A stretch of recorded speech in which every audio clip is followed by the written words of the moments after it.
Oh,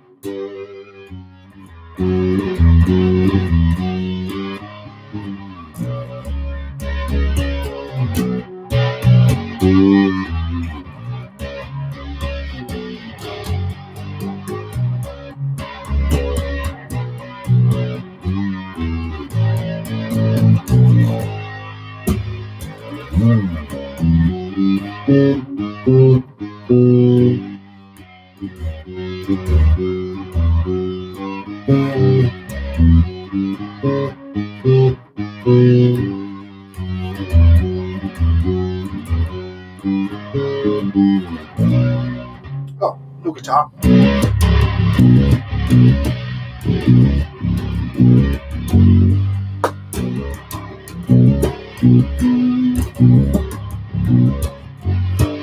Rocket engine burning fuel so fast, up into the night skies they fly.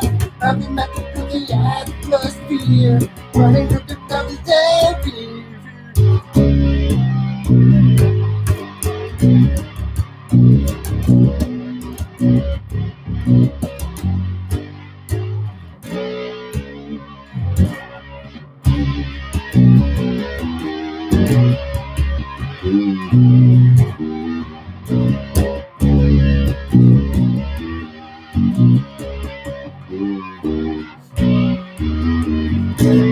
I am the world that hides the universal secret of our time.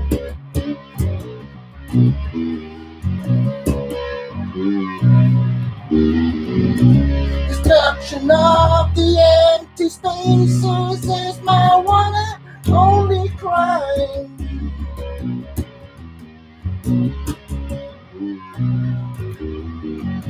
I've dreamed 1,000 dreams. I found out what it means to be believed.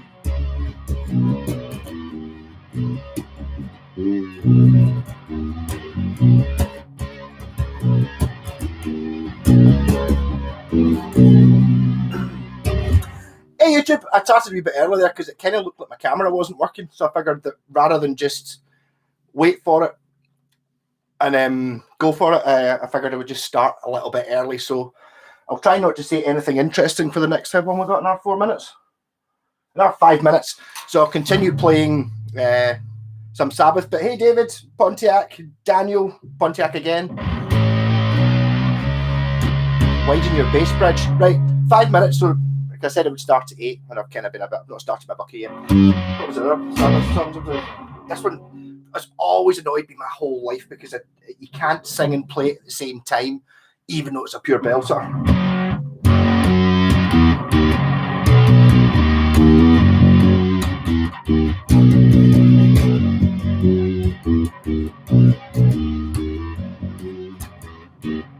I want to sing. Just too late, but that's so annoying. I can't sing it. What was the other one in this tune?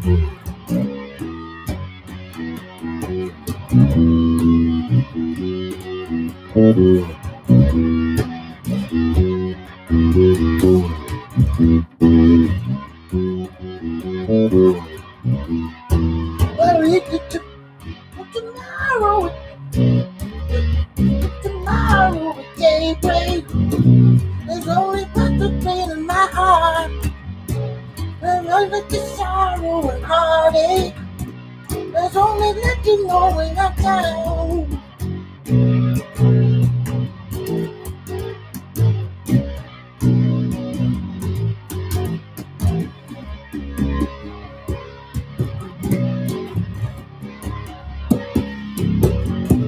There's nothing to me, let you see me.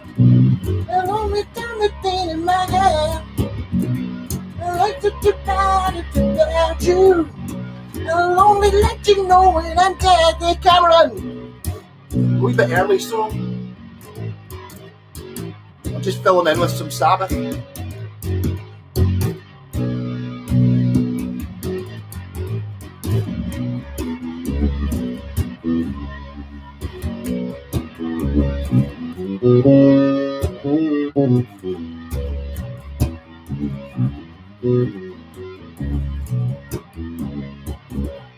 was the first guitar solo I could ever play.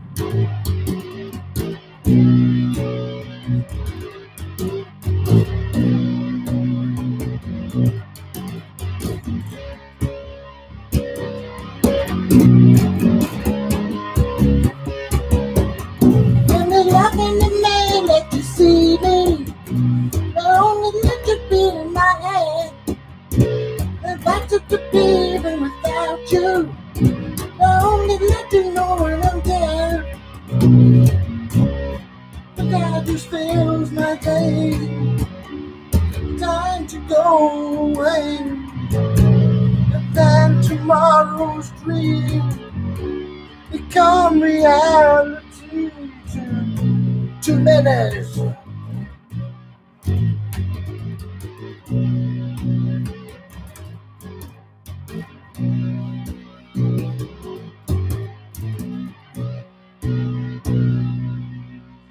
What was the other one that was...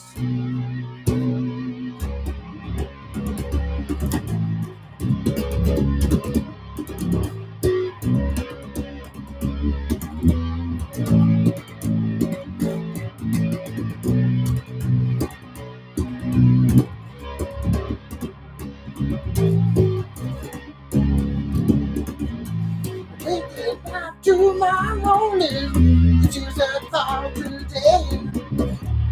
It's a turn made of tomorrow bring peace anyway.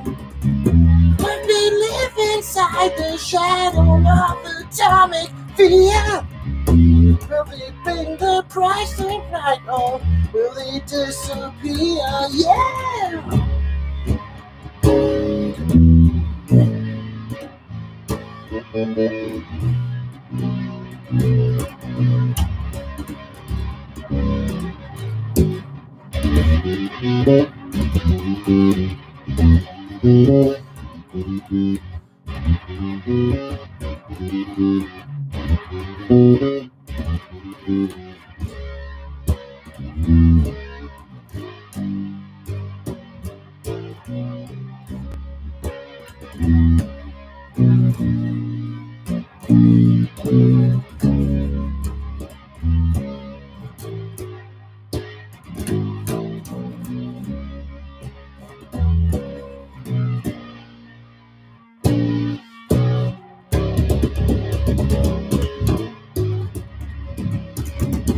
O'clock. I could stop playing Sabbath and now join in. How's it going, everyone? Yeah, as I said with a couple of folk at the start there, it didn't look like the camera was working, so I just hit go 5 minutes early. David, Pontiac, Daniel, and Cameron from up the road. Brilliant stuff. So, what are you saying, Pontiac? I widened my bass bridge pocket. A bit wonky, but the bridge sits correctly. I don't know what's a bridge, a bass bridge pocket. Hey, Rocket, Ronnie, doing good. I'm a little bit upset today, to be honest. I've just sold my Land Rover, which is like it's my dream car. I've had it since 2005, and it just basically it's sat in the drive for 2 years because it broke. Which is probably relatively easy to fix, but the insurance and the tax and stuff on it, and I can't really justify having it.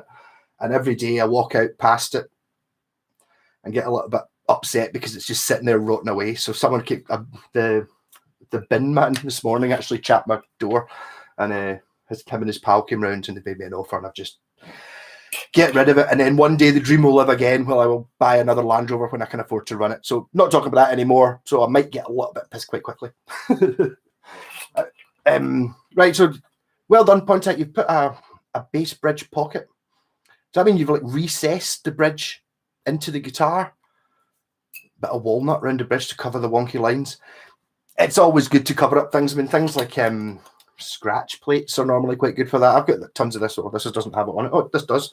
The black checker plate. Well, it's checker plate. I painted it back black on here. You can kind of get away with sort of maybe building something around it with that. Maybe a bit easier to use than walnut. And if you can make it look like it's kind of meant to be there, obviously it's not meant to be on this bass. The scratch plate was just snapped off, as it often is on P-bassy type things. And I think it looks pretty good. I cracked my bucket and didn't even start it. Have you ever played a Washburn K series? You got one for 20 quid. I mean, you paid 20 quid for it. Should be pretty good. The K series, the one that's got the this has got the kind of SG type scoops like this in it, but it's a kind of sort of like a super stratty type thing.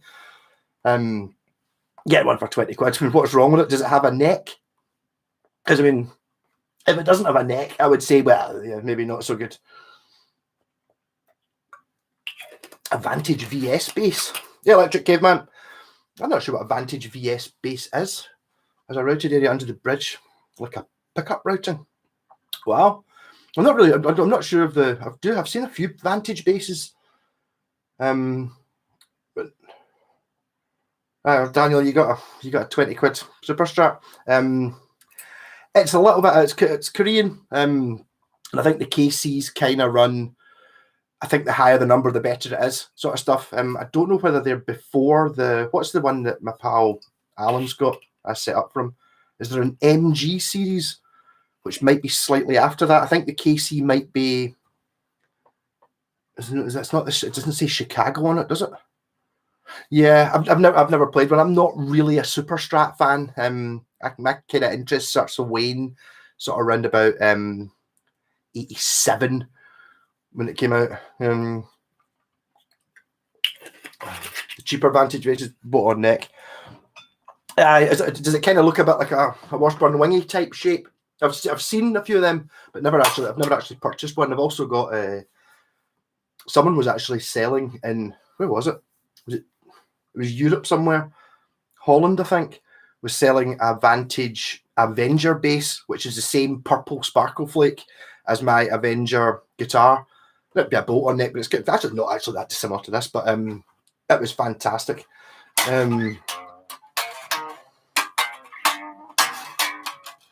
Yeah, no, Vantage are a funny company. I think they start off as Matsumoku, and then I think they're Chushin, and then they're Korea. The Avenger base is cool. There's actually another, I'm not sure exactly what it's called, but you get like an Avenger, but instead of, I can't get at it just now, but instead of having this horn going this way, it kind of goes that way. And they just look pure amazing. I want that as a base. Definitely. They look great.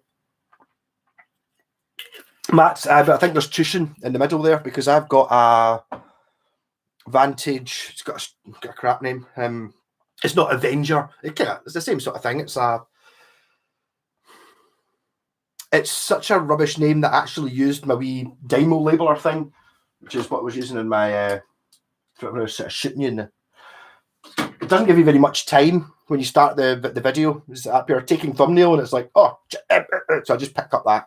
Actually put the number in the back. I think it's a VX10 or something like that. And I think it's Chushin built. It's from 1984, I think. So I think they moved about a little bit. In fact, I believe it even says Chushin in below on the bottom of the bridge and possibly on the sort of Strat output jack. Apart from it's the coolest Strat output jack ever. It kind of, instead of being inside the guitar, it's on the surface. Looks mental. Hey Andrew, how come you don't have a second name? I'm sure I know who you are. Don't worry about it. Yeah, so I got as far as starting my bucky. I'm happy. All's good. And this is my attempt at tuning down to C sharp on a 32-inch scale bass. We've got a gig coming up, and I've been using the Washburn Vulture, which is not on the wall anymore. The reason it's not on the wall is because I decided that rather than have two C sharp tune basses, I should probably have a standard tune bass on the wall in case I want to play along with something. Like, yeah, so it does take it. And what I'm doing here is, which I'm thinking of doing for the gig, I'm playing the bass through the bass amp, but I'm using a Fender ABY pedal. You can just see it on the floor there. And I've got both of them on, so I've got coming through the guitar amp as well through a fuzz pedal, which is giving me bass and guitar and the fuzz through different cabinets. And it's like at this scale length, you can.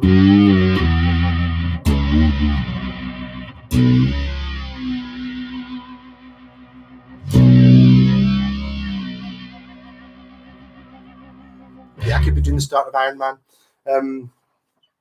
Daniel, yes. Well, that's a sort of secret, shouldn't be on the wall. That's I'm going to talk about that later on. Actually, I did a rant video, which actually quite a lot of people watched. On I think the title was complaining about stuff out in the car or something like that. And tons of people watched it. It's like, yay! So maybe just talking nonsense is the way to go. Yeah, and I was complaining about how Facebook Marketplace doesn't work very well anymore, and how I keep missing things, and people keep sending me things from earlier on, and I missed them. Normally, like 6 months ago, when all my pals sent me, oh, look at this guitar, and it's like, pure, yep, it's in the boot, you know, I've got it. And it just doesn't seem to work very well. And obviously, first thing Saturday morning, what day is today? Sunday. It was only yesterday. I've done a lot of things. I think it was only yesterday, and then did that. That's when I find an advert for something that's only 3 minutes old. It's like, oh, I'll have that.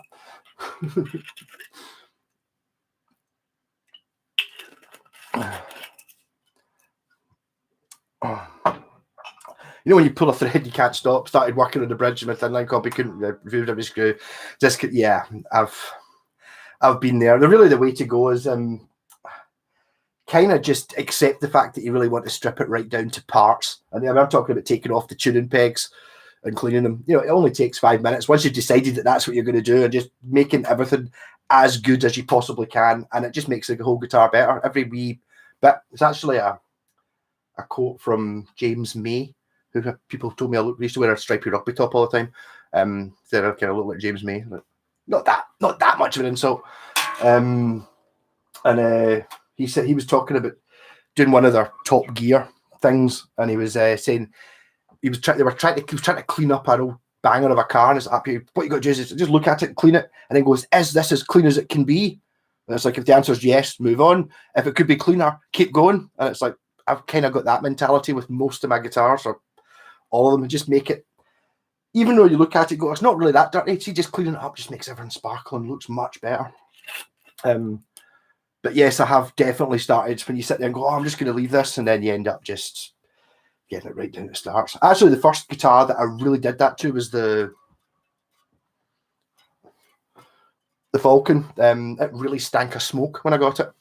I mean, I smoke, and it's like, the thing is, I could be literally in my last room sitting with the other side, which is twice as far away as it is just now, smoking a fag, right? And I could still smell that guitar while I was smoking. So I had to just completely strip the whole thing. And then after it just looked so amazing, I ended up having to do it with hundreds of guitars. A Pog or some octave. I do actually have a bass octave pedal. The problem, I think, with the octave things is they never really sound real.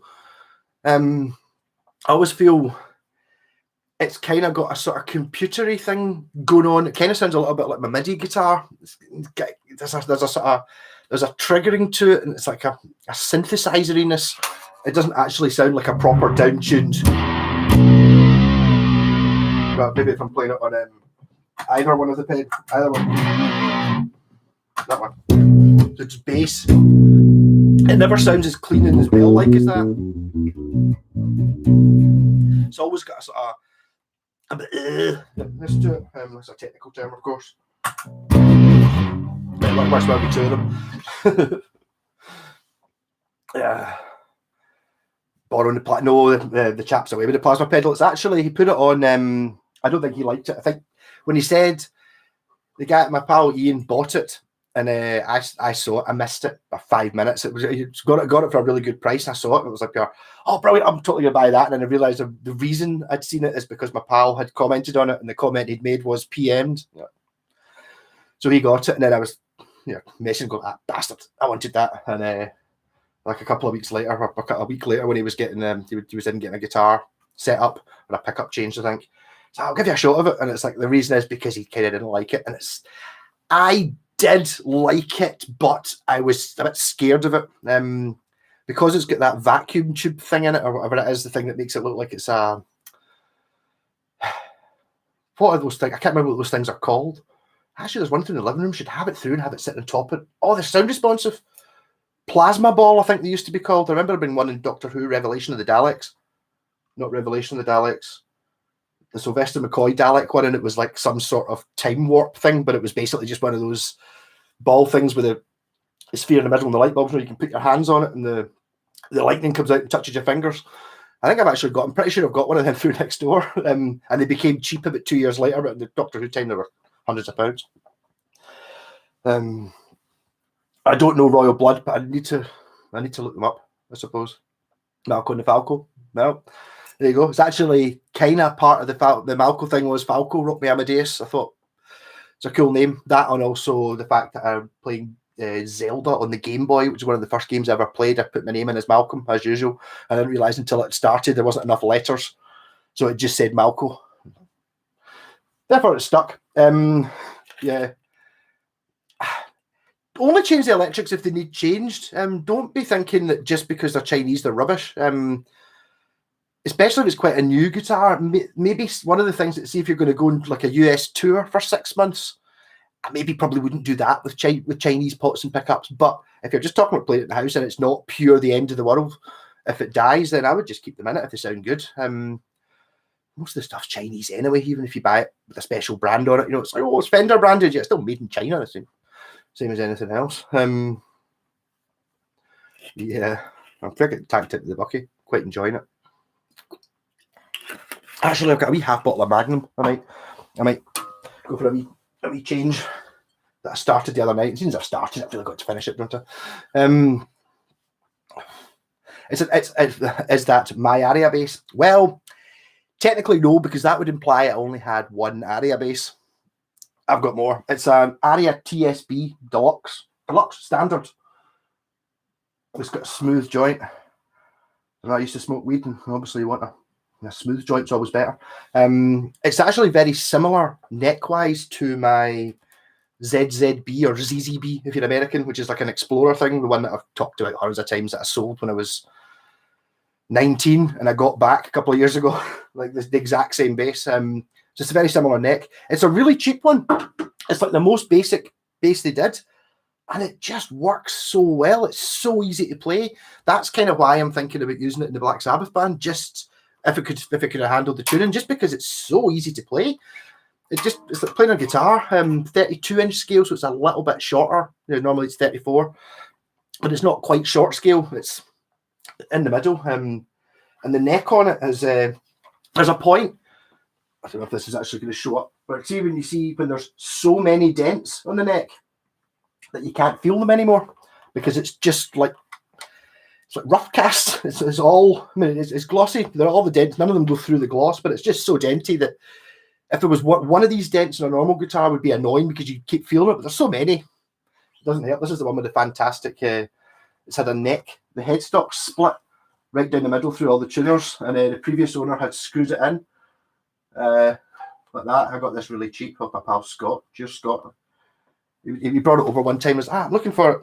You want this in a trade? And I was like, is it shit? I was like, I don't know, we're looking for like 20 quid. Like, aye. Have that. So basically, all I did was I took the screws out, glued it up. I was going to clamp it, and I thought, well, I've got to fill those holes, so why don't I just put the screws back in again? I put nicer screws in, so that's what I did. It seems to hold all right. It didn't have I stole the pickup for a bass that Scott had, and he had a West Tone Thunder that didn't have a pickup, so the pickup from this bass went into the West Tone Thunder, and I got this with no pickup. This is actually a Washburn pickup from a B1, a 1987, which had a burst neck, which actually I gave to my pal Buster, who's got a bass channel as well. You should check him out. And he was like, "Oh, you can't just give me this." I was like, "I just have it." And it's like, it's crap. It's like, here. And he's like, I'll be able to fix that. And I think, to be honest, I think he's had about 10 attempts to try to fix it. I think it's still sitting in the corner of his room, like in bits, because the thing is, I didn't really like the look of it, so I wasn't that bothered. Actually, I was round at Scott's a couple of weeks ago. He's the guy who I did all his guitar. I tried about 20 guitars in his house, and then the video turned out to be too much talking, and it wasn't really very good audio. And he found the actual bridge from the ARIA, and I was happy. Oh, great, because this is just a generic one, and looking at it, it's like badunk. And it's like, as you can see, it's a bit smaller, and there's 2 screw holes I must have drilled to put this on. So it's like, do I put on the original Japanese TSB bridge, or do I just leave this generic one on? And it's like they're just both exactly the same. There's no point.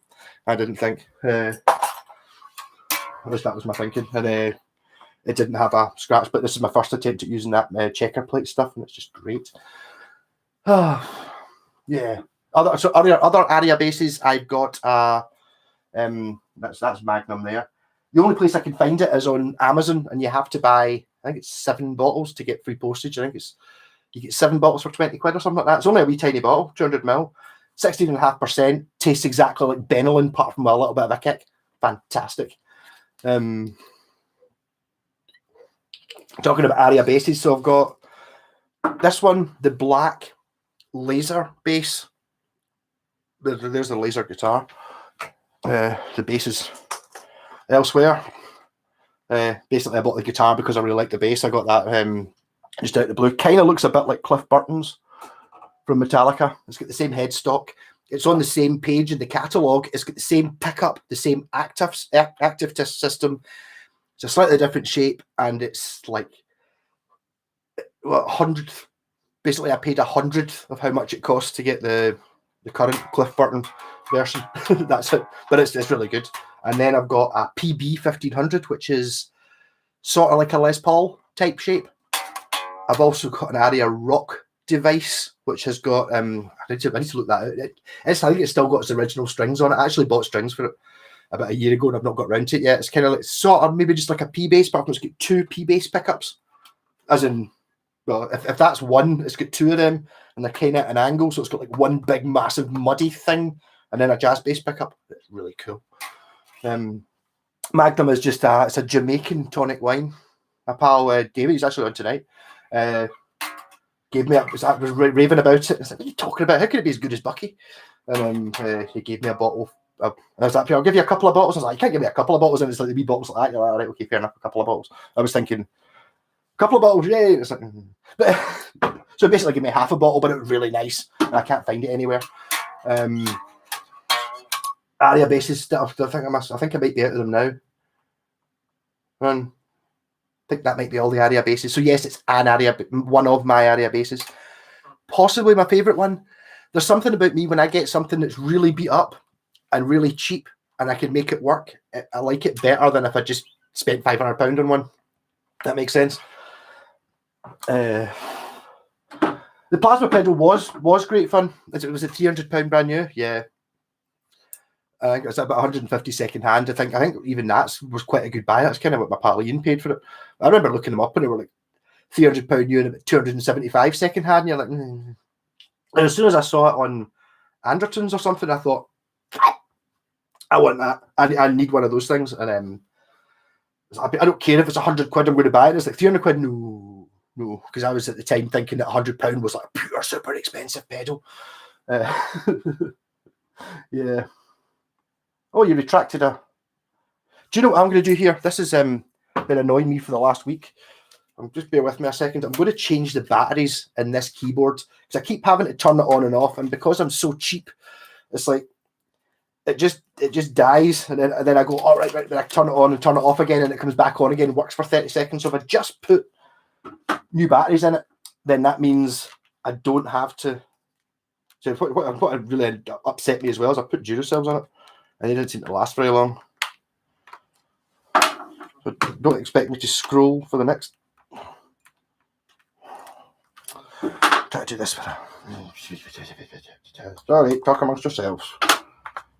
Right, out, in, and I got scrollability back. If I press that, if I turn it on. What?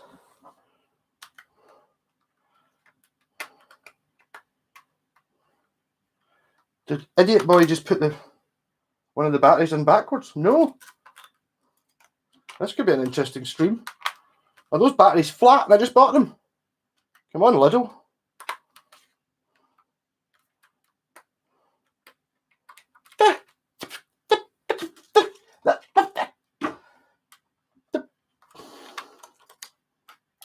Those words are words of outrage. And annoyingly, what happened there was one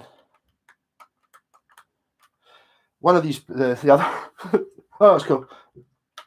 Yeah, so they're actually going to go back to the shop because that's a flat battery and they're brand spanking new out the packet. I'll put the Duracells back in and then I'll just keep turning it on and off every time I want to scroll.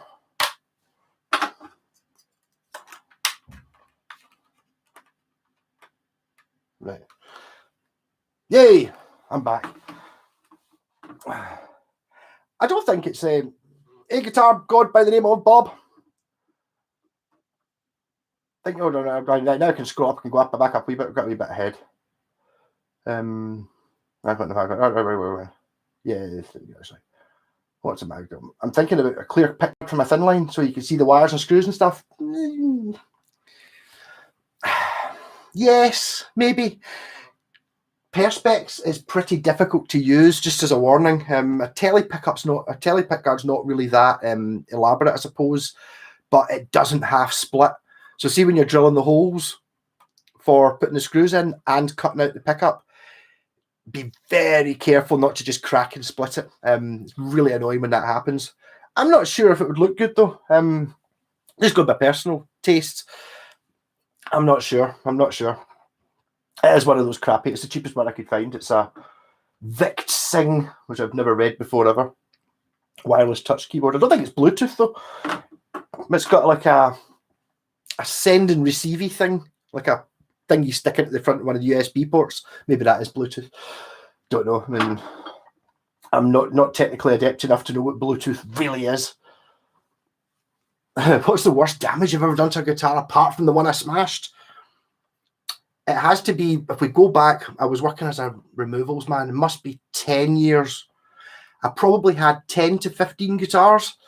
And I was, I remember it was my boss phoned me. That's how I know I was working at the, and I was sitting there and I screamed on the phone and he was like, what the hell happened? And I was standing there and my SG was sitting leaning against the settee like that. And I was standing over here and I just saw it go, and it bounced and the head snapped on it. That's the worst I've ever done to a guitar. Also because it was significantly the most expensive guitar I had at the time. A Gibson SG. Luckily the headstock didn't come completely off. And a lovely guy who I think his name might have been Alan. I don't know. He was some sort of guitar tech. He used to work in a guitar shop in Kirky. And he was a lovely guy. And I was like, can you fix my SG? And he was like, up here, yeah. I don't really care what it looks like. I just want you to clamp it. And he's like, up here, right. I was like, go outside. And I was like, okay. I went out and he's like, up here, right. Just give me that. And he stuck it in his car and he's like, right, just come back and pick it up tomorrow. And I was like, okay. And it's because the guy in the shop, he didn't want the guy in the shop to know how much he was going to charge me. Basically, he gave me it back and goes, just give us a tenner. But because all he had to do was basically put wood glue in it and clamp it, which I now know. But I mean, what a nice guy. Haven't seen him in years. He's great. Hey, greetings from Holland, or greetings to Holland, even. You might have been able to pick up that Vantage Avenger bass for me. I said my comment on it was because it was Purple Flake. I was like, if only that was in the UK, brilliant. You already wanted 400 quid for it. He's like, it's only 100 euros to post it, and it's like, I was just being nice. I'm not paying £400 for my guitar, although it was obviously worth it. Somebody said, thanks, Electric Caveman, for what? It could, it might. How is the routing behind it? I suppose sometimes Telecasters have a funny wee bit here where the routing goes in. If there's, I don't know. I think cut it up anyway. But a bit of Perspex only cost you £5. Spend the afternoon, cut it out, put it on. If you don't like it, don't use it. You can even, if you did that, you could maybe put something on the back of the Perspex. Like there used to be a guitar, a Yamaha RGX 321 FP for full plate. And it was basically like an Ibanez, an Ibanez gem. I said, yeah, Ibanez meant Yamaha. And it just had a Perspex scratch plate that covered the entire front of the guitar, and it would give you mad patterns of bits of sort of wallpaper and stuff you put behind it, and then you could buy with the guitar, so you could change the guitar just by taking out 20 screws, put a different bit of paper and put the Perspex back on again. But nobody ever bought the bad patterns because you could just put wallpaper, posters, album covers, whatever it is behind it. So that'd be pretty cool, especially if you're like I immediately went to Led Zeppelin Houses of the Holy, because I used to have a Led Zeppelin Houses of the Holy poster on the back of my fish tank, which looked pretty cool. So you could have like a record in behind it, the plastic. That could be pretty cool. If it fails, if it doesn't look that good. I've been home and got my old Encore Sunburst Strat. Encore do some great stuff. Have I really had an Encore that was bad? Not really. I mean, even the one I've got one through there that painted like Van Halen, well, like Buck Iron Brew Van Halen, so it's blue and orange with stripes on it. Fantastic little guitar. If it's got really small, if this is really small here, and the bridge spacing small, and it's got the Fender headstock, it could be an Indian one, which are awesome. They're basically the same as the very first Sun Mustangs, and they're fantastic. Actually, someone's trying to sell one on the Facebook Marketplace for 125 quid, which is what it should be. But I paid a tenner for it. You know, it's like, because nobody knows what they are, but no, they should be 125, 150 quid. A bit more if they're in really good nick. They're just not, because they say Encore on them, which isn't the right thing for it to say. Same screws as screws, yeah. An Electra Outlaw. Wanted for, but no delivery. I don't know what Electra's an American brand. We don't get Electras. And saying that, I did have one. I had a West Tone Electra Dynasty, which was kind of like a flying V, but with elbows. Kind of hard to describe. An amazing looking guitar. Electra was kind of like an American. St. Louis music comes in somewhere, but they were Matsumoku built. Originally, they were Matsumoku built. Over here, we got West Tone instead. You can get a guitar that looks remarkably the same as this, but not quite. This is a West Tone Concord. There's an Electra that looks almost identical to this. It's very clearly the same factory, even the same color, but it's called an Electra something, because this is the UK version. It's basically the same, exactly the same guitar, the same pickups and all that, just slight different variations, maybe had chrome hardware or something like that, you know. Hello, Holland. Just stuck a set of Dutch Highwood saddles on my Pacifica. I don't know what Dutch Highwood saddles are. Is that wooden saddles? Nah, can't be. Maybe. Pacificas are awesome. There was one, I think I actually mentioned it in the video the other day. Did I mention? I can't remember what it was. It's either the video I did the other day that I'm going to put out on Trade Tuesday, or it was the video I'd actually put out the other day. Someone was selling a Pacifica 821 or an 812 for like 200 quid on Marketplace, and it had a hard case in Edinburgh, and it's like, oh. But I didn't buy it because if I bought it, I would have wanted to keep it, and I don't want to keep any more guitars if I can possibly avoid it. It's like, it breaks my heart. That's one of the problems I've got with that. It's like, it's really nice. Yeah. Dutch ain't much. That's the first time I've heard that, but if I was Dutch, I would totally say that with anything that was made not here. If it ain't Scot, it not. There must be something like that. Maybe. Not that they make anything. Hey, Ravensmead, how's the monkey going? It's going pretty good. So I've actually just been planning ahead. I've got these two bridges, which fundamentally look exactly the same. This was on my Wii V, which I was playing last week. The reason I had it out is because I've swapped it out of that. But this one is a Leo Kwan Badass, made in America. Exactly the same weight, exactly the same. This is a total replica of it. And I was going to put this on the Monkey SG. And I saw one of these on eBay for 100 quid. It's like, I'm going to put £100 bridge on a vintage. And maybe if I make a Gibson version, I might put the Badass one on. It's exactly the same. I mean, it can't be any different. It's identical. I don't know, okay, it's not exactly identical, but it's close enough. So that's going on mine, and this is just getting kept in my pile of parts. I've filled the holes for the bridge post, because I'd never really thought to see when you've got like a I have an SG there.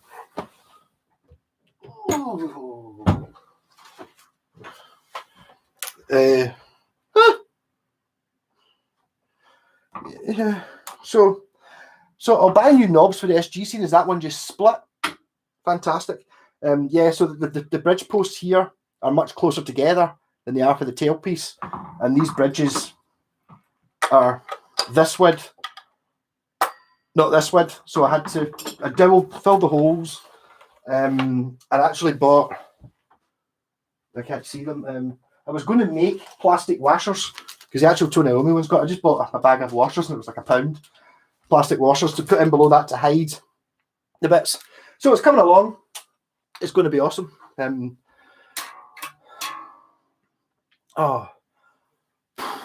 Liverpool. Last time I was in Liverpool, I saw Cat Stevens or Yusuf, and it was awesome.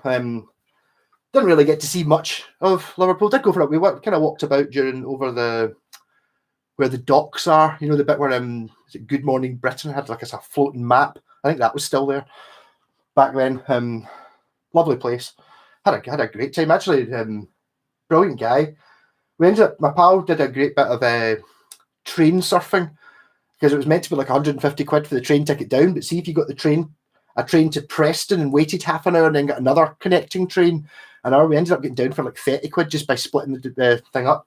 And on the last leg of it, we were all a bit pissed sitting in it. It was a pure packed commuter train, like just one of the sort of ones we would get into Glasgow, sitting there talking to this guy and this old guy, and we're talking about how he saw the Beatles and all that, and we're talking away, and the guy said we're maybe for 20 minutes or something, just chatting away. And the guy sitting next to us, like a businessman, was like, I just want to say thanks you guys for the best train journey I've ever had. Because normally everyone just sits in silence. We're just like, yeah. Brilliant fun. Lovely people. Hard to find specific with a maple fretboard. I'm not sure I've seen a Pacifica with a maple fretboard. I'm sure they did them. Modern take on the Fender, bent metal saddles. They're fine. Bent metal saddles that are on my strap. Hold on. What I need to do with that is if I just put this strap sitting like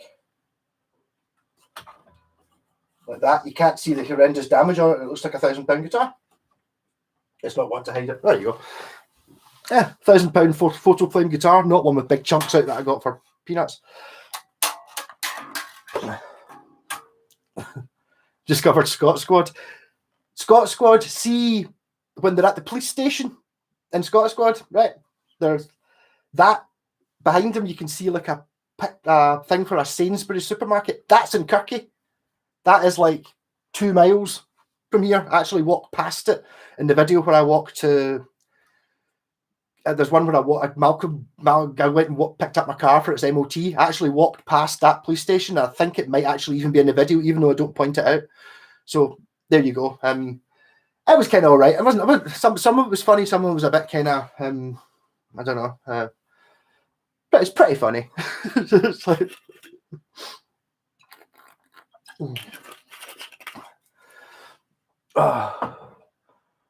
Albert Dock. That sounds about right. Yep. I remember there was we just went down and get drunk. We didn't actually go into the centre of Liverpool, or did we? Is there a thing called the Bull Ring? Is that Liverpool? Did we go to somewhere like it's like a mall thing called the Bull Ring or something like that? Maybe, can't remember. The problem with going when you go on like a weekend, this is like maybe 10 years ago, and it was just like just get pure smashed. So memories are slightly. And I can remember sort of stupid stuff. I took my nylon string guitar, and I was so drunk by the time the concert finished. All my pals wanted to go to the casino, and I didn't really want to go to the casino, but I puked before Cat Stevens, so I was just green, and they were all going, "Oh, we're going to the casino." I'm like, "That's fine." Back to the hotel, and I went back to the hotel and just sat and bailed out, feeling really sick. Quite fun.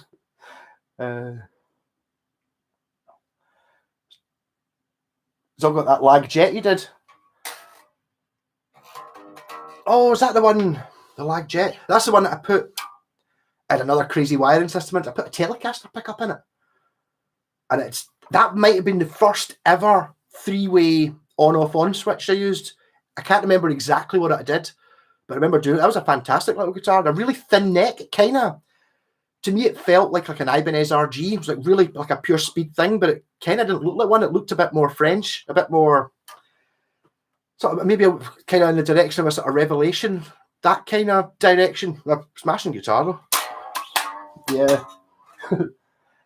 I did go to Liverpool and didn't go to Matthews Street. I don't remember. To be honest, as I said, it was pretty smashed the whole time I was there. I do remember having an awesome time, but I mean, I got so smashed I actually puked before the concert. And when everyone went to the bar, I bought, was it Fox's Glacier mints, something like that. and I was sitting eating sweeties watching the concert because I just couldn't drink anymore. Oh, it was rotten.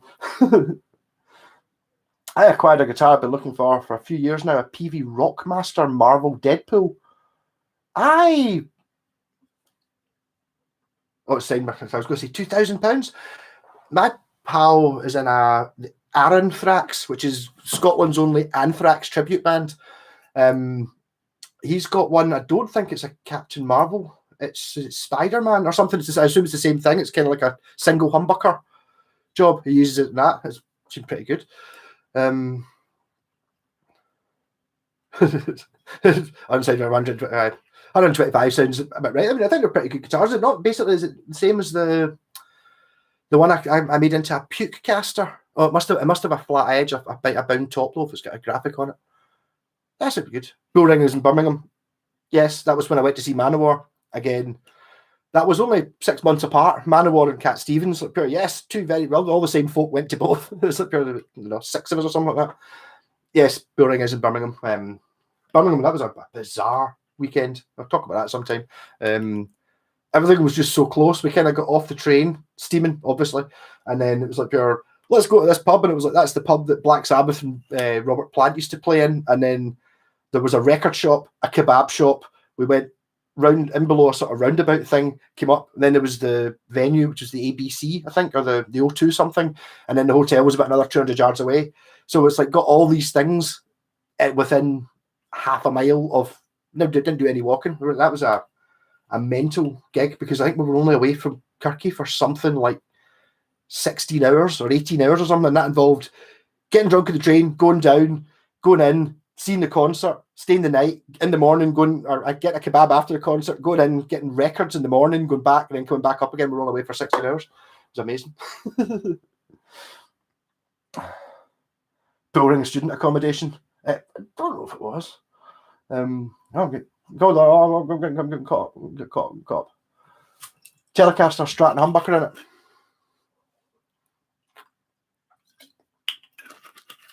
I don't know what I need to scan. I don't know what Telecaster Stratton humbucker in it means. I assume you mean Strat pickup. Oh, we're talking about that. Perhaps. Kind of. It's a Strat body, a an old P-bass pickup. Pick guard, and then a humbucker and a Strat pickup. So I think that must be what we're talking about. The eBay one and the Facebook Marketplace one. What we're looking at here? I think I've gone a wee bit behind. And yeah, I did go to Liverpool, and I don't think I went to Matthew Street. What is Matthew Street? Should I know? It's not Matthew Street. There was a barber shop. Sorry. Didn't do any of that. My pal does, which I think everyone does, stole a bit of Paul McCartney's hedge, like a trimming, and then he's got it growing in his garden. I think everyone does that, though. That wasn't the time I went. We were too drunk to do any sort of sightseeing stuff. We were basically just drinking. Did Cat Stevens say anything? He was so nice. It was actually one of the first really expensive concerts. The first really expensive concert I remember was Rush, and it was like 65 quid or something like that. And we're like, £65 for a concert. I didn't go to it. And I think Cat Stevens was something like that. And it was just absolutely lovely. So he goes up here, thanks. I just want to thank you all so much for coming. I can't believe how expensive the tickets are, but don't worry, all that money is going to Great Ormond Street's Children's Hospital or whatever it was. It's amazing. Scroll down.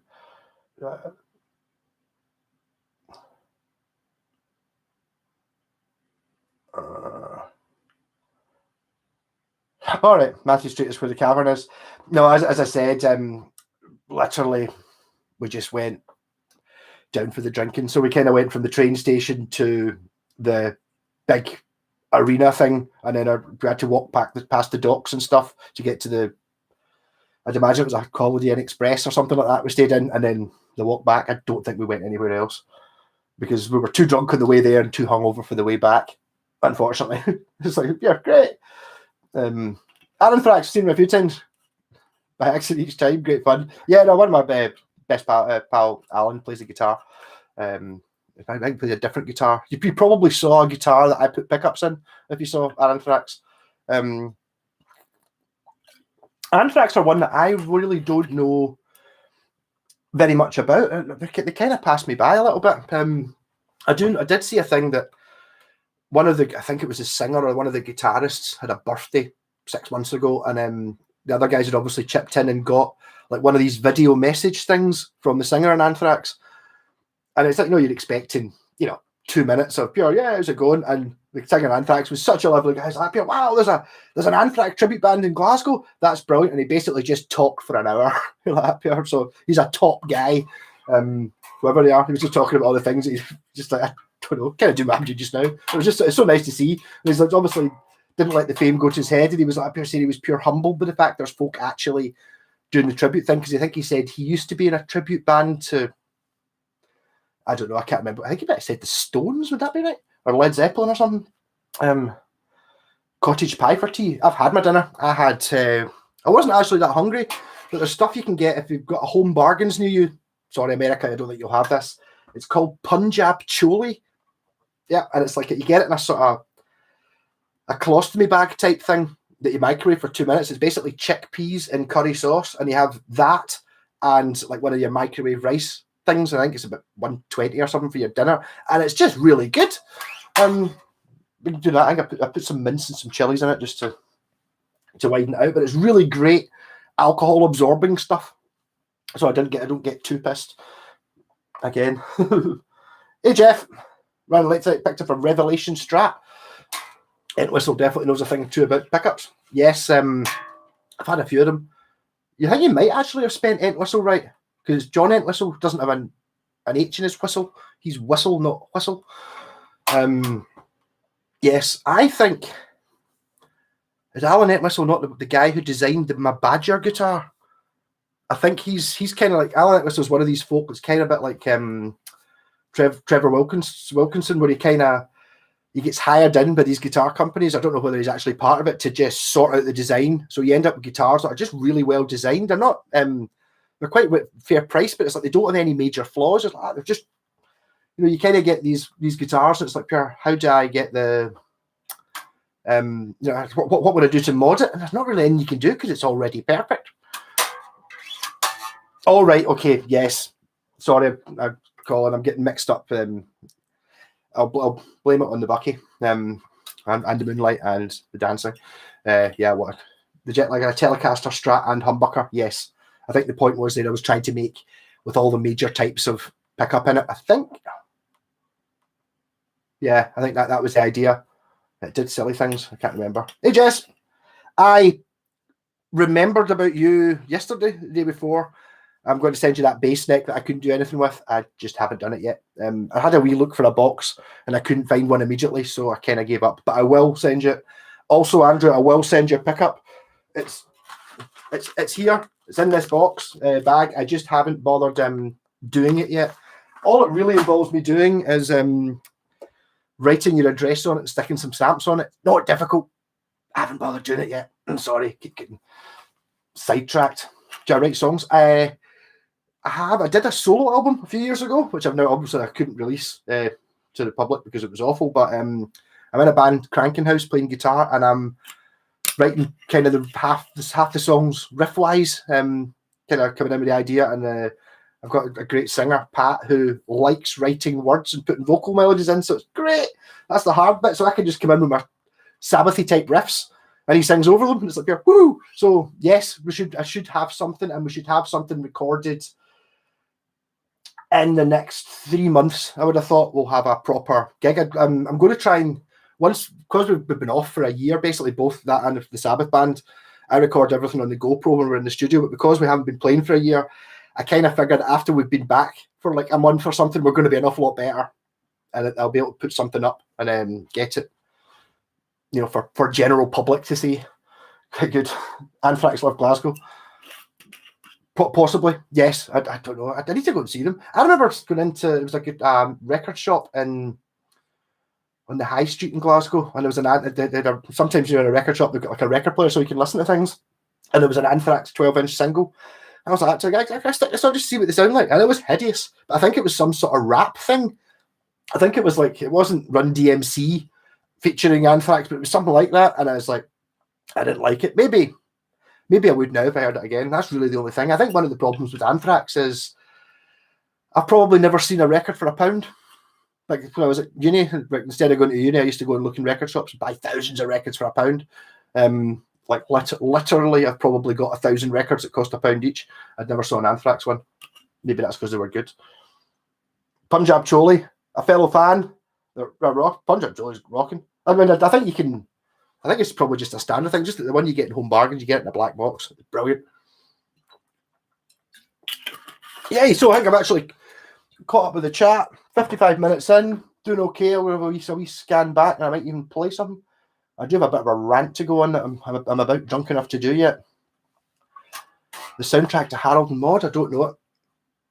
I doubt very much it's the only Cat Stevens record you like, because there's a lot of really good ones.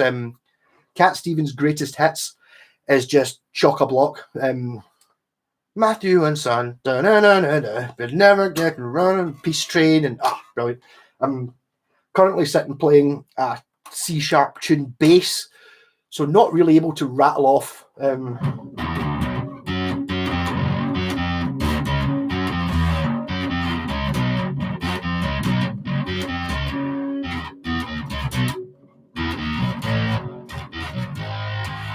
It doesn't really.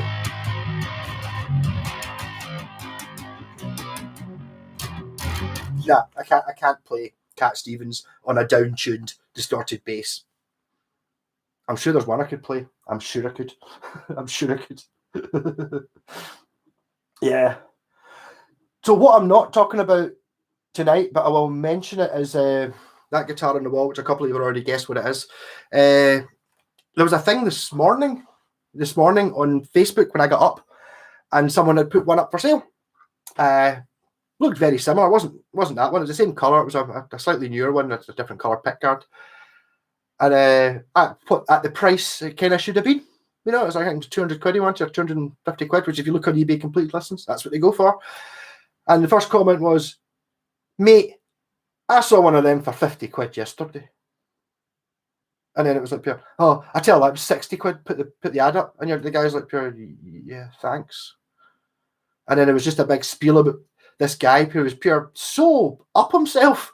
I mean, don't do that, man. Like, if someone's made a mistake or something, message them privately. Don't put it in the ad. First comment, hey mate, you can get that guitar for £50. You know, what a knob. And it's like there was a massive list of folk, and the guy gets so upset, going, I didn't do anything wrong, but I was just pointing out, I made a mistake, I apologise. Like, yeah, but still, when anyone looks up this advert, the first thing you see is some knob going, no, you can get this for £50.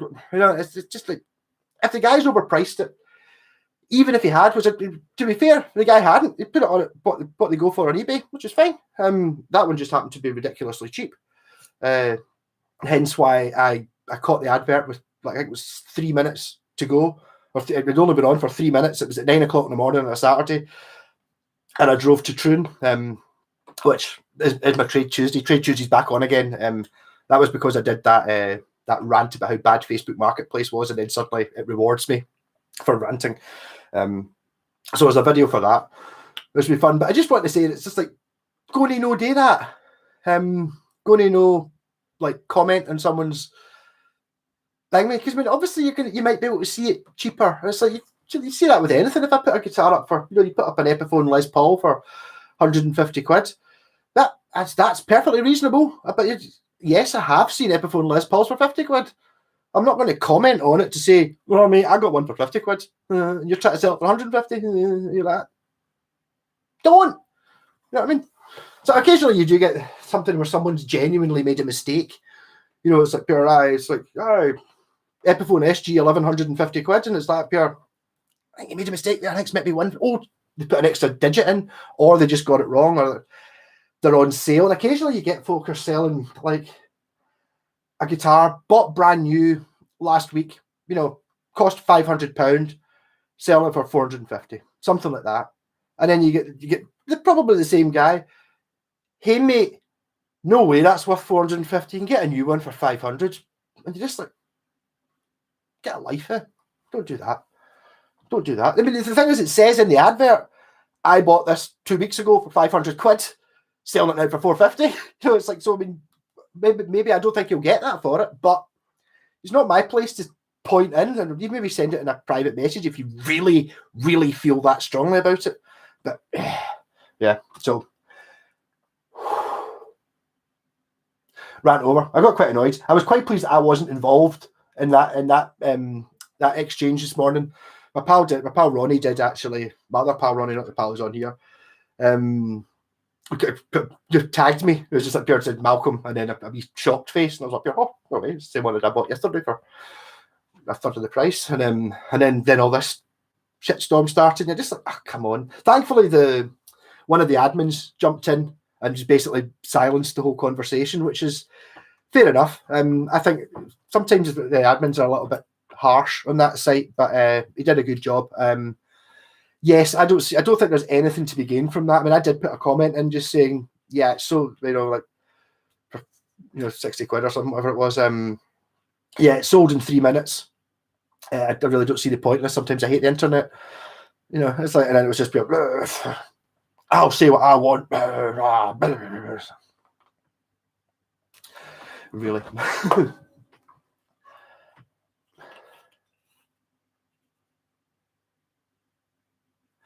Anytime I talk to anyone about Anthrax, I say to start with the song Only. I will look that up tonight. Yeah, hold on. We're getting caught up. I got a 1989 Japanese SG310, and the pickups have black covers and are 2 screw on one side and one on the other. I can't find suitable replacements anywhere. I don't think it's Japanese, but I do know the guitar you mean. You sometimes see them really expensive. Basically, just buy new pickup rings. If you look, what you're talking about is I've been holding this guitar for quite a long time. I'll put it down. Oh, you're talking about that, aren't you? You get 2 on one side, 1 on the other, which I think is a better design for pickups. They were used by Ibanez, Yamake, Chushin, and Cort later on. Yamaha do 3 screw pickups as well, but the 2 screws they've got are much closer together. You could sort of get around it by putting anyone's on, and you can get like an adapter thing. Whereas basically, I was thinking of using Meccano or something like that. Then I was old enough to remember what Meccano is, and you've got your one leg, and then you basically bolt on a wee white bit with bits to take 2 other screws. I can appreciate that actually that the SG310 is one of those guitars that's possibly worth an awful lot more in original condition. It's not like a modern one. I don't know if I would necessarily do that. I don't think I've had one, but I've definitely talked to folk about it before. I've definitely seen one. They're always Ferrari red, like my Gibson. Or all the ones I've seen are.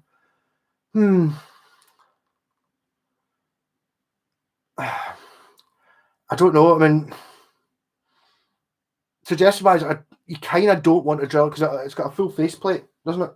So you kind of don't want to drill an extra hole in the middle to take like a normal pickup. But I mean, the only pickups you're really going to get are, if you're lucky enough to find Washburn power sustains, Cort ones, which are likely, I think, what's in it. I think your 89 Japanese one isn't Japanese. I think it's Cort because Japan weren't making a hell of a lot of guitars in 1989. There was some sort of not stock market, some sort of exchange rate thing happened in about 85, 86, 87. And suddenly Japanese guitars got much more expensive, and everyone just moved to Korea. There are Epiphones made in Japan from around about 1980 called a Scroll is one of them. My pal Dava's got one of them. And I think they did a sort of 335 or maybe a Casino type thing around about that time. I might be wrong. I don't know. I had a few of the 310s. It's the bolt-on neck one. It's good, but again, it's like there's a huge variance between. It's like kind of the same with Squires. It's like the 1989 one might not necessarily be anything like the 1994 one. You know, it's still called a 310. It's still Epiphone on it. From a distance, it looks the same, but it's completely different country, completely different factory, completely different price points, all different woods. Everything's different apart from the fact it's a red SG and it says Epiphone on it. And then it changes again after Samick stopped making them. And what would that be? 97 or 98 or something. They went from Korea and then they went to China or Indonesia or something. And it's like, you know, there's a progression on that. But I have seen those for quite a lot of money. The 310 you're talking about, the 1989 one, I've seen them. There's one of them. It's one of those ones you always see in Reverb. You go, who's going to pay 400 quid for that? And it's like, it's because it's a slightly desirable one. Yeah, I don't know where you can get replacements. I'm sorry. I would consider making a wee metal bar that you could sort of, you know, like, or even just a wee piece of wood. So you screw a wee, like a lollipop stick or a popsicle stick onto the base of a normal pickup, and then screw your two original pickups down into the lollipop stick. Something like that is the way around it, because then you're not damaging anything. And I would keep the original pickups in the case, or to put them back in again later. Or you could take the back plate off, perhaps. The back plates might actually come off quite easily. If those are the pickups I think they are, with the black plastic covers, they're in Washburn G series from the late 80s. I think you can actually, if the base plate's kind of glued on, I think you can just pull it off. I'm pretty sure I've had a few where it's fallen off on its own. It might just come off and then you can just stick that to the bottom of your new pickups. Maybe. Vindaloo sauce in a bag from Home Bargains.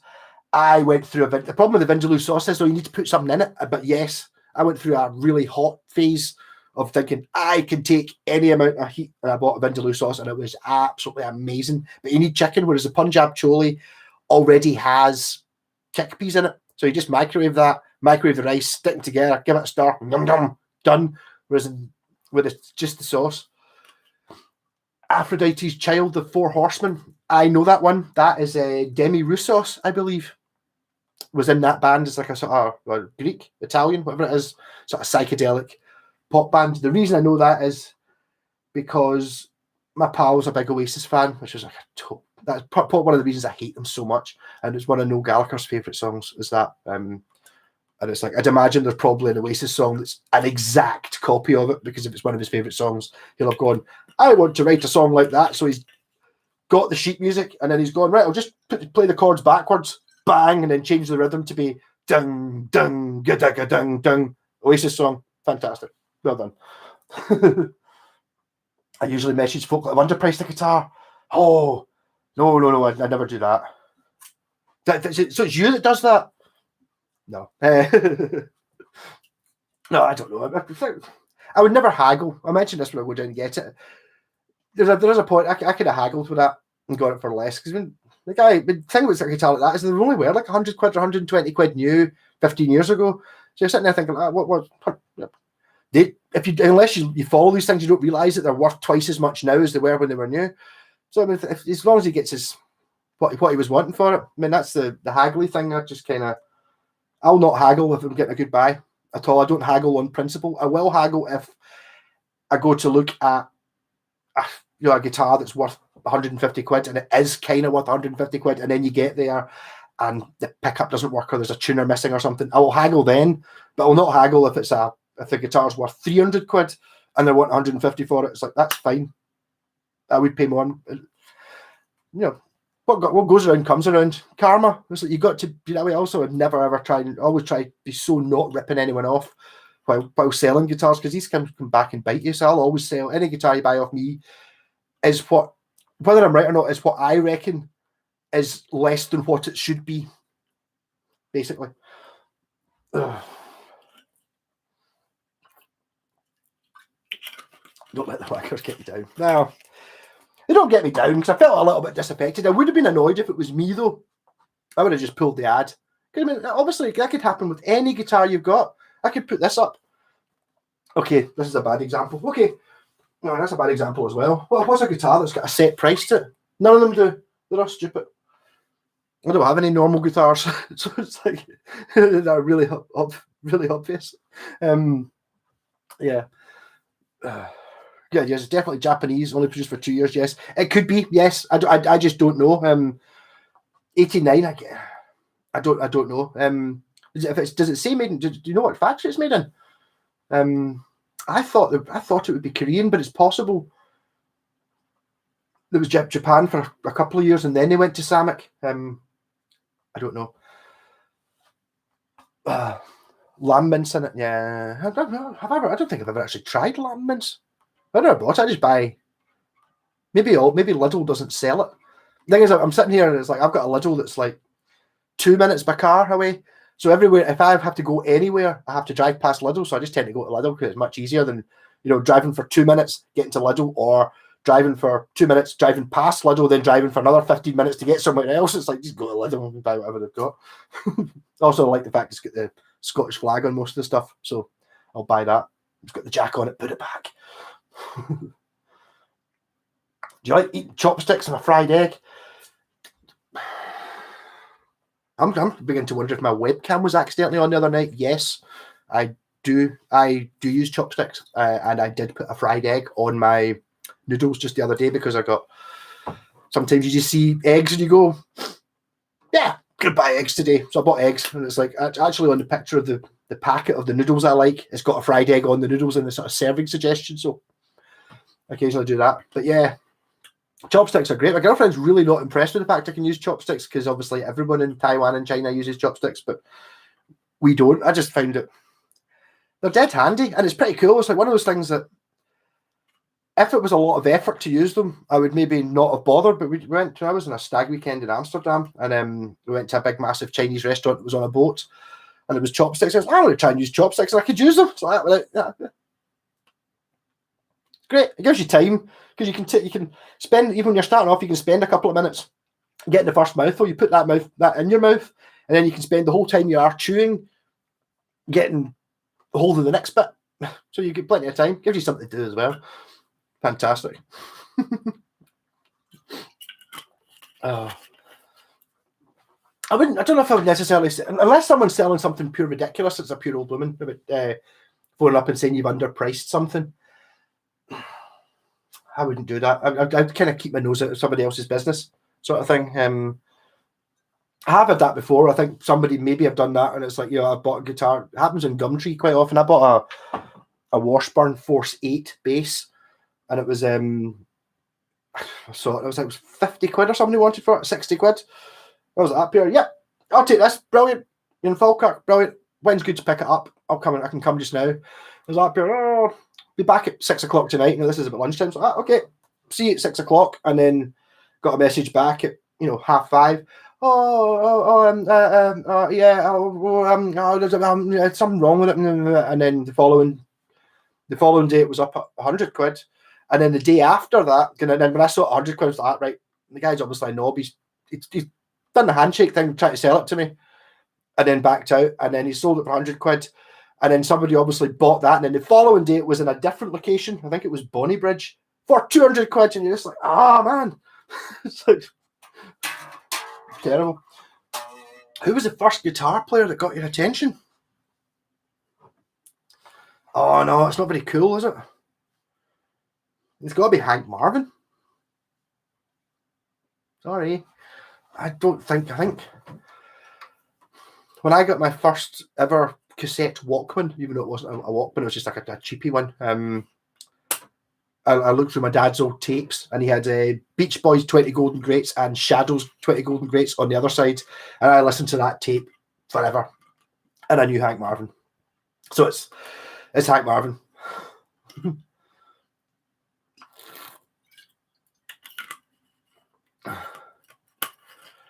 I sold the guitar to under 5 minutes. Dude walked in, took one look, and said, laid the money on the table. It's like, dude, it was, yeah. I've done that. I did that. You'll see when I do the Trade Tuesday video about that. I basically just went, yeah. I don't even think. Sometimes I think I might have hit a G chord, and then it's like, yeah, that's just fine. That's just super. Kind of depends what it is.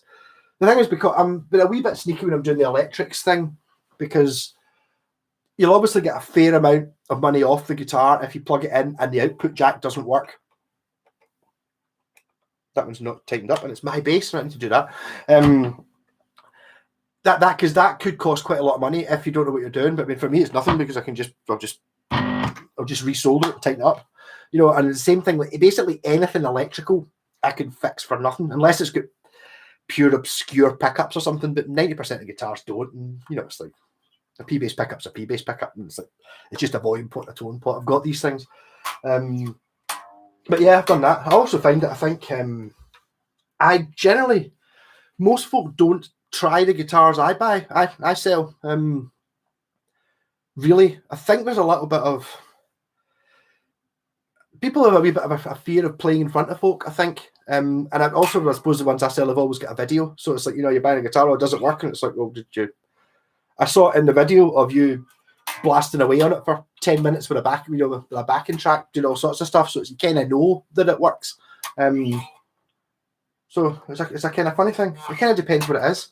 Depends how much you were selling it for as well. If it was 500 quid, I would be checking. I would make, well, £500 for these is a lot of money. That's a new car. You know what I mean? So it's like that would have to be pretty good, and definitely playing and working really well.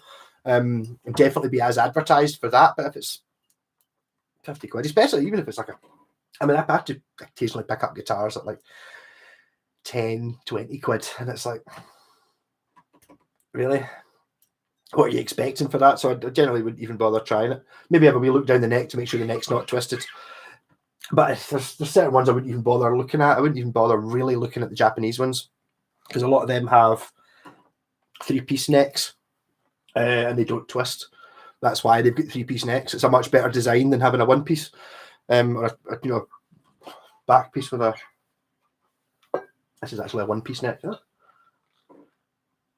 Yes. So there's a slight problem with 1-piece necks. No, you're not going to get it from Matsumoto though. But sometimes they twist. The first guitar player got my attention, apart from Hank. That was like when I was, I don't know, 12 or something. Well, I could tell you when it was. Brothers in Arms was out, so it was after 1986. So I was 8. Okay, I was maybe 10 or something like that. Actually, in fact, it was 1986 because I had Michael Jackson Bad and the Kylie Minogue first album.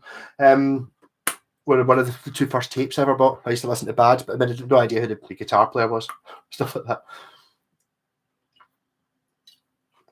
I remember a Japanese guitar that had built-in effects on the body.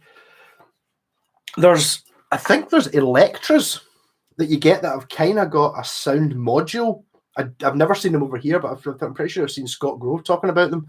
And it's got a slot in the back where you basically kind of fit in a pedal, and you can stick in different ones. There's also one called an effector, I seem to remember, and it's basically just a Strat. I don't think they're Japanese though, and it's kind of like a cheap copy of that, and it's got like chorus and fuzz and stuff on it.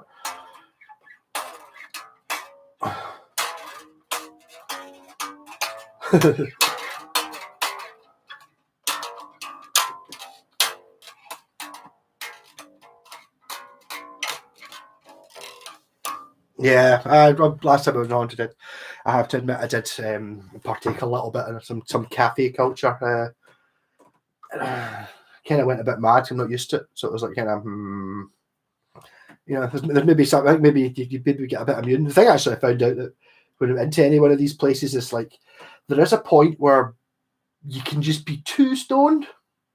There's you're sitting there and it's like up here, you're going up here. Hi, it's a place that sells the weed, but not why we're in there. We're in to play pool. It's like, can I get 2 Cokes? The guy's like, up here, no bother, man.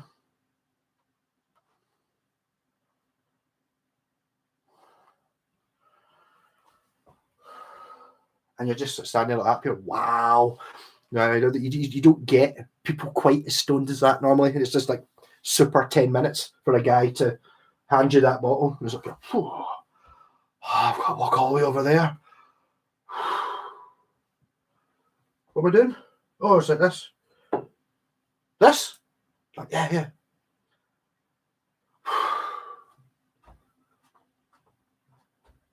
There you go, man.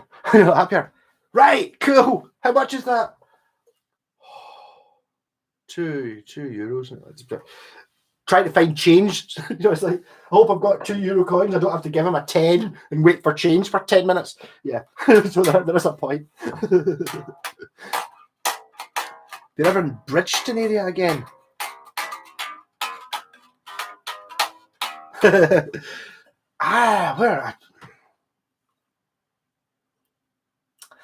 Bridgeton is somewhere. I assume you're talking about somewhere in Glasgow. It's somewhere I've seen signs for.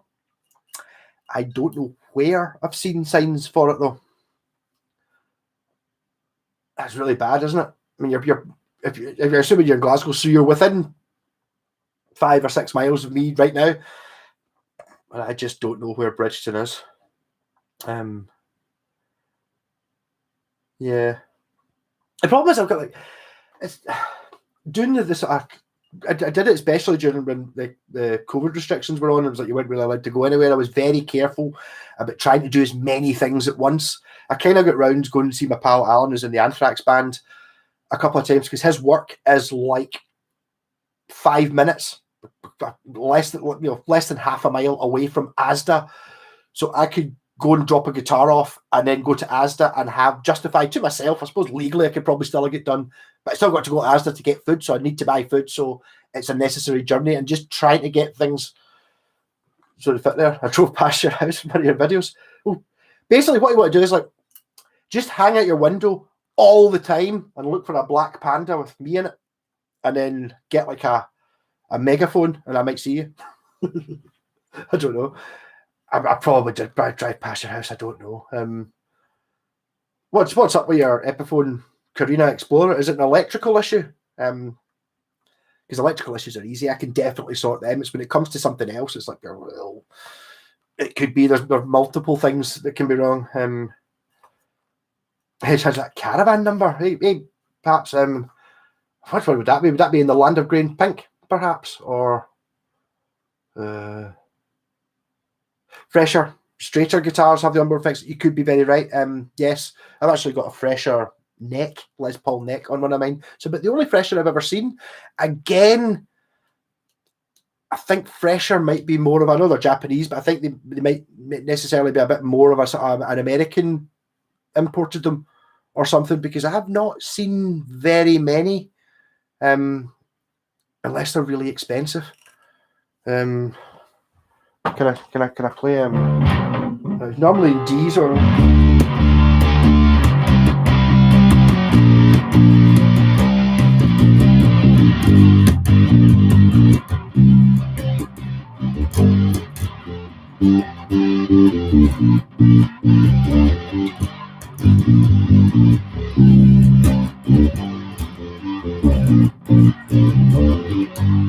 look at the day that is dawning,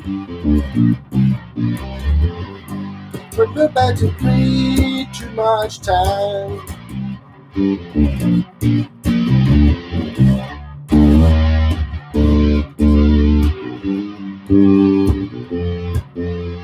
All you see,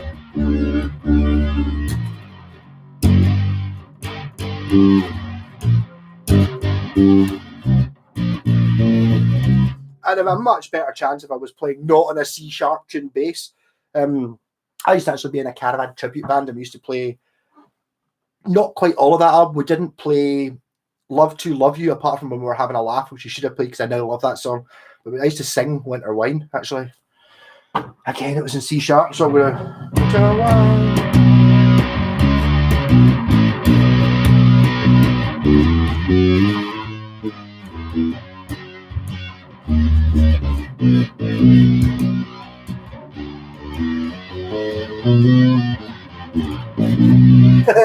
Wave at every Tesco van. Okay, I'll wave at every Tesco van. I had to put one of my pal G's wife, his brother, what does that be? Brother-in-law. I met him when he was getting dead annoyed. I met him at cards. It's like, how come you never ever wave back at me? And it's like, I'm sorry, I never saw you. And it's like, I've seen you like 4 times this week. You never keep waving. It's like, what were you driving? It's like, a bus. It's like, I'm sorry, I didn't know you drove a bus. I've never I didn't know I knew anyone who drove buses, so I'd never considered looking in that bus to see if it was someone I knew that was driving it. I think I saw him after that.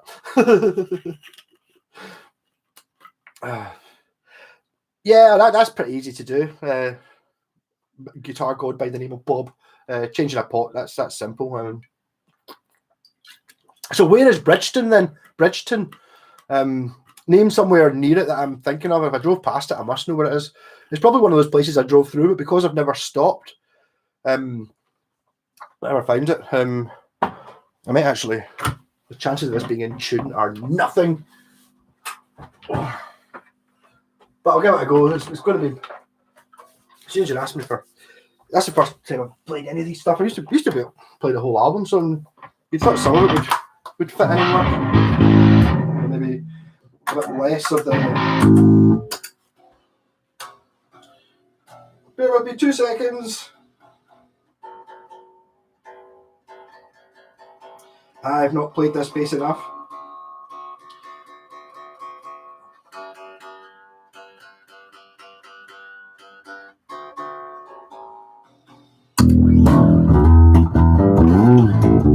Oh, hey! Wow, this is a long bass when I've been playing that short one.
So we sailed away from the just burned day to the land where the puppy grow. Don't need any money, just fingers and toes. And when it's dark, the boat will park to the land of warm and green. Don't go there up on we and smoke it till we bleed. That's all we need. My pockets in the sky, and out in the rain.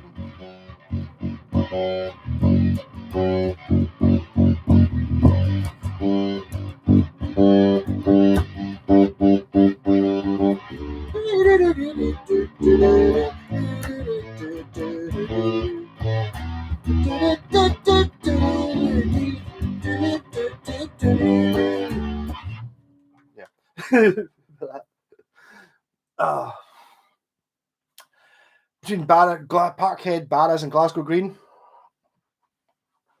Okay. I will keep an eye out for next time I'm in that region. I'm trying to think if there's anything I've got to do. I do have a guitar to drop off in Uddingston, but that's not really there. I'll keep you in mind. I'll message you if I'm out, if I'm in that area. I don't know how I'll message you. Yeah, but I'm sure I can fix your. If it's just a case of swapping over a pot, it's dead easy.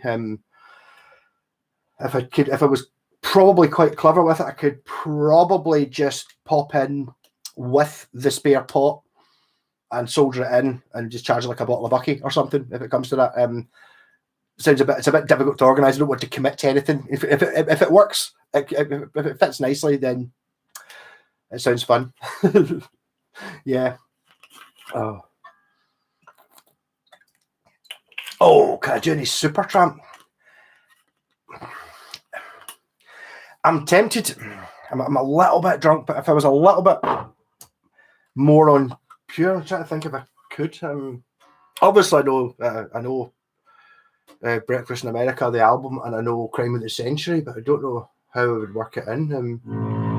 The answer is no. I've never actually played any Supertramp. So rather than just brutalize it by guessing at what I think it might be and maybe being right, because the dream, the sorcery, just wrapped in ice and lights. Yeah, see. That was just because I got the first line sort of right.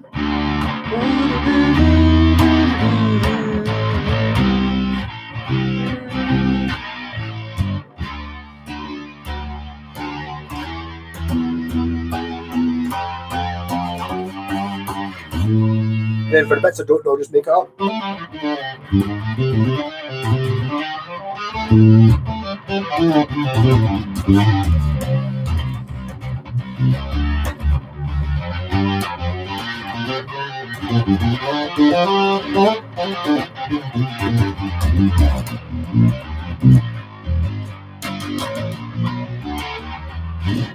This is a really nice bass, actually. I'd forgotten I had it. This is the one that I bought, I don't know, a couple of, like, 2 Christmases ago, and I reckon it still had the original 1984 strings on it. I put strings on it, and then I kind of forgot about it. But it sounds really good with strings. Let's get my Beatles strap on it, because it's the exact same make of guitar that or amp. It's the exact same make that the Beatles used. Obviously not a 1984 one. Well, let's be done by an hour and a half. I'm getting a bit sweaty. Thanks for joining in. It's great. Trace Tuesday's on again this week. I've got quite a few things to do. I've got I'm not to mention one more thing before I go. So that'd be the me winding down, and it'd probably take me another half hour to finish. But my Washburn Magpie, Raven, Starling, whatever it's called. No, not a Raven, because it's already a Raven. The paint actually came off it not too bad. And that by the way, that's a neck join.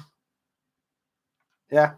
You're saying it's like it's a bolt-on neck, but it doesn't really need to be, does it? Because it's not going to come off on its own. But it's quite cool. I haven't yet decided exactly what I'm going to do with it. It's a completely different makeup from my other Raven, which somebody has already stripped and varnished. But it's kind of one piece of wood. This is like some sort of maybe ash cap, and then it's maybe the neck, maybe not quite good enough to hold strings without bolts to hold it in. But it's kind of like your pancake construction. So it's like 1 and 2 pieces, and then it's a cap on the top, and then it's a veneer on the back.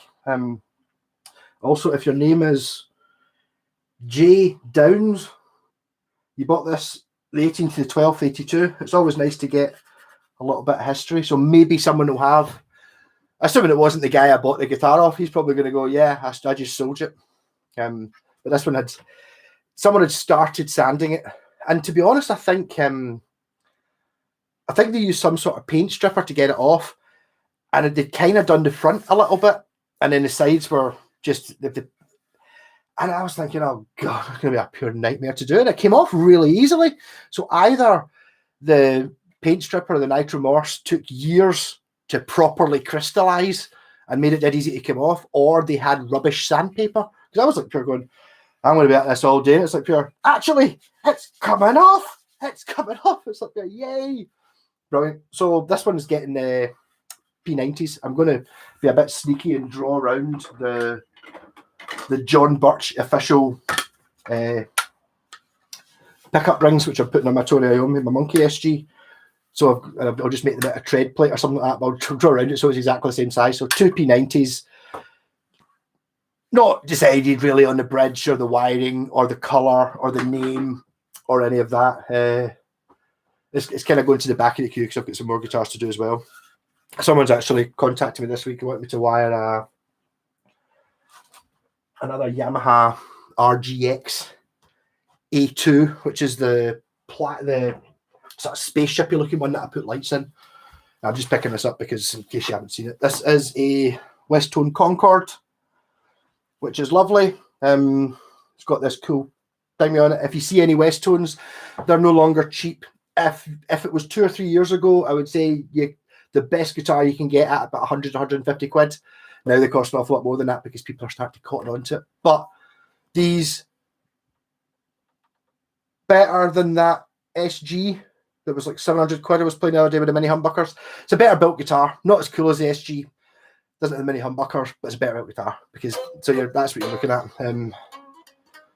That's right. I need to get the Bucky caster back. I think I might have actually sold that to Blitzkrieg Shop. It's basically going to get repainted and then re-lacquered with about 10 coats of lacquer instead of 4, which was on it. And then it's going to be stuck on top of the heater for a week to make sure it's dry rather than just being all scuffed and minging. Actually, maybe it's someone. I should put a link. I'll put a link in something. Someone out the blue sent me a video. Goes, have you seen this? And I was like, just I didn't know. So my pal put it on the other night, and it was a guy playing like jazz fusion, like on some sort of Zoom call, playing a Bucky caster.